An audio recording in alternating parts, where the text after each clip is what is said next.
Pourquoi devons-nous croire en Jésus? Quel est le but de notre foi en Jésus? Le but de notre foi au Seigneur Jésus est d'être sauvés.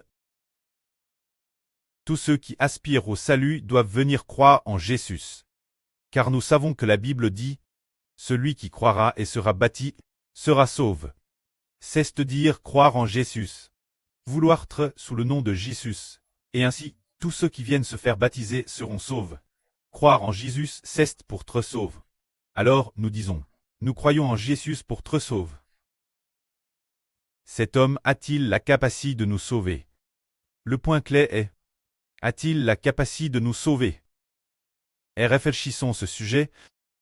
Alors l'apôtre Jean a écrit le témoignage de Jean, enregistrant tout ce que le Seigneur Jésus a fait. Afin qu'après l'avoir lu, nous découvrions que celui qu'on appelle Jésus peut vraiment nous sauver. Car le précleste a ouvert les yeux de l'apôtre Jean, lui permettant de voir Jésus, différemment de la façon dont les gens ordinaires voient le Seigneur Jésus. Les gens ordinaires voient notre Seigneur Jésus. Ils le voient comme Jésus de Nazareth.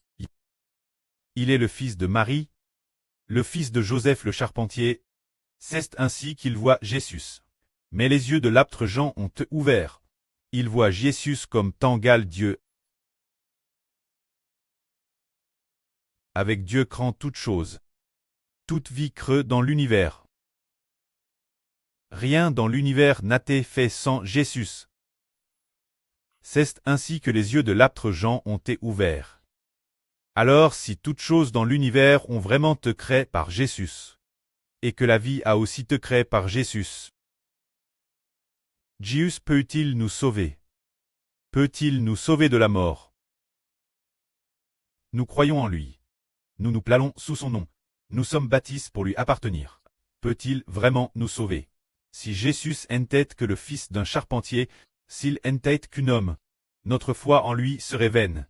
Mais Hébert dit, selon la chair Jésus est le Fils de l'homme, selon l'Esprit, il est le Fils de Dieu.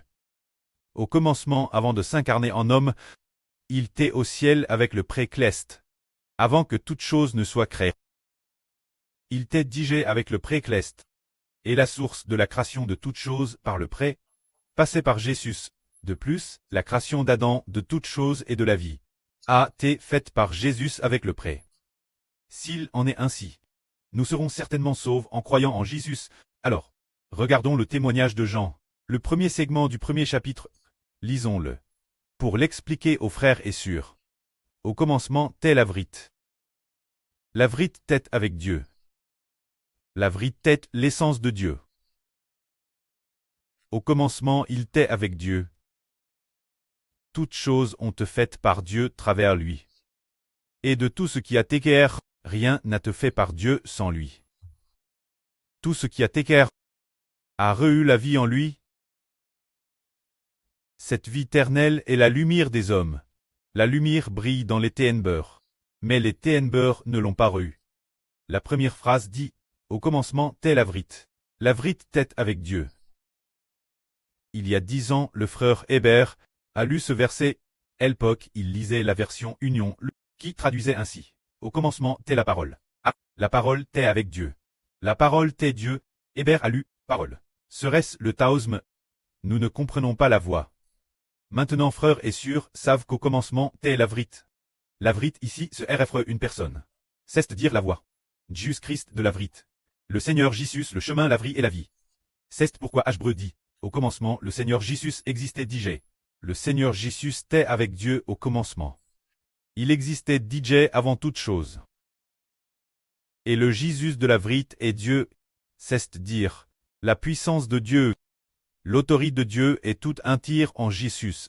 Toutes choses ont été créées par le Seigneur. C'est ainsi que la création de toutes choses est venue. C'est Dieu qui a envoyé son Fils Jésus pour créer. Que la gloire soit auprès et au Seigneur. Amen.